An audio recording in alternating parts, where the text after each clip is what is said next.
A while back, I made a video called I'm Starting Over on YouTube to prove this still works. Basically, I wanted to prove to myself that I could start from zero and still make this work without relying on an old audience or my established brand. So here is the update.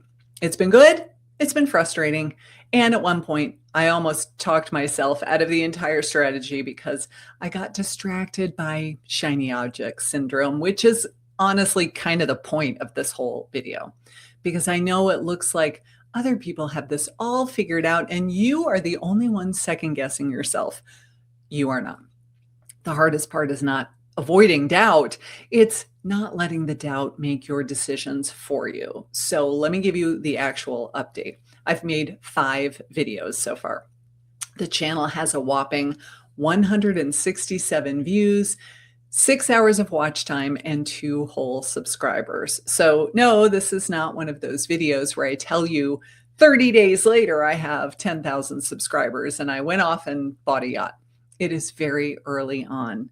And this is exactly what I want to tell you, because this is when your brain starts to mess with you. You start thinking, my niche is too small. Maybe I should go broader. Maybe I should change to something totally different. I should change my whole strategy. You start thinking all of these things before you've even given it time to work. And yes, I fell prey to all these thoughts too, because I know better. The reason I started this channel in the first place was that I wanted to create a channel that would attract seller leads in a completely different niche in my local area without using any of my existing audience, using the same principles that I teach. I wanted it to be search-based. I wanted people to do a search on Google or YouTube, find the channel, find the videos. I wanted the videos to answer questions people were already asking. And I wanted it to lead to actual business. That was the whole plan. This was going to be a channel that would attract sellers rather than relocating inbound buyers. And then I started looking at the analytics, and that's when I got into trouble, because I started thinking, I wonder if I should just forget the search strategy and try to make bigger videos. I had stumbled across a couple of channels on YouTube that were getting 100,000 views on every video that they made. And they were not local search-based videos. These were broad topics getting watched by people all over the country, probably watched by people all over the world. And I started thinking, I wonder if I should do that instead. More clickable topics, broader topics, things with a better chance of taking off. Maybe I should build this big channel where the videos go viral and they make lots of money in ad revenue. Maybe I should build this like a media channel. Maybe the goal shouldn't be lots and lots of views and I'll make money from ad revenue. And if I happen to get a client from it, that would be the icing on the cake.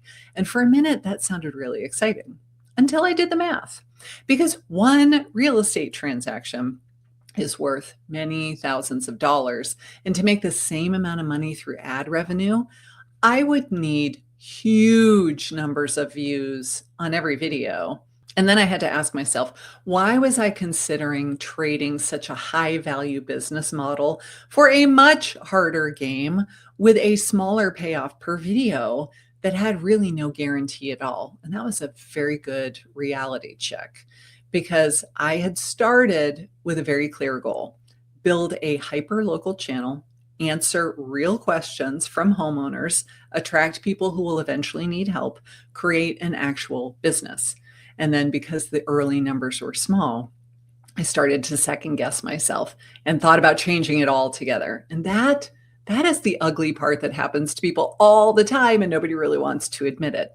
So I didn't do anything dramatic. I didn't change the niche. I didn't delete the channel and start over. I didn't start talking about totally different things. But mentally, I was all over the place. And I think this is worth talking about, because people act like doubt means you're doing it wrong, you're on the wrong track. It's just the messy middle. You don't have enough data yet. You don't have enough momentum yet. You're doing the work, but there's no real external proof coming back to you. And that's hard. And apparently knowing that does not make you any more immune to it. So I still had to catch myself. I still had to go back to the original goal and say, what am I actually trying to do here? What am I trying to build? Not what looks impressive, what sounds great, not what makes me look famous to all of my peers. What is the business model? And it was to get homeowners who were planning to sell their house.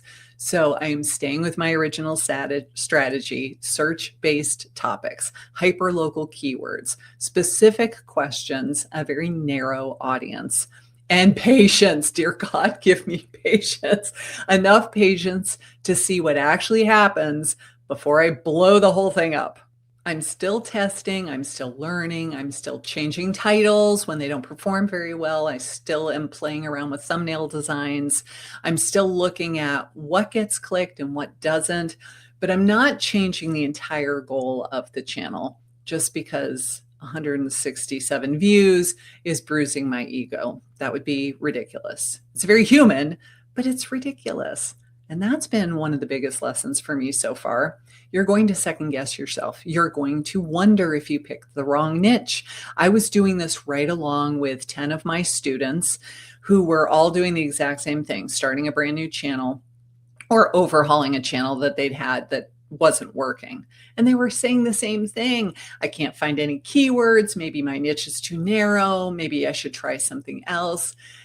You're going to see other people getting giant numbers and think, well, maybe I should do that instead. You'll have days where the whole thing feels slow and awkward, and that doesn't mean that you stop, because eventually you get a video like this where you get 1 out of 5 and it's like, yay, I finally had one that's doing well. People think that you get confident and then you take action, and it's really the other way around. Taking action means that you do the things, even though it's uncomfortable, you gather enough data to make decisions, and that is what creates the confidence. So that's the update so far. The channel is still tiny. The doubt is very real, and I'm still doing it because 167 views is not the verdict. It's just 167 views.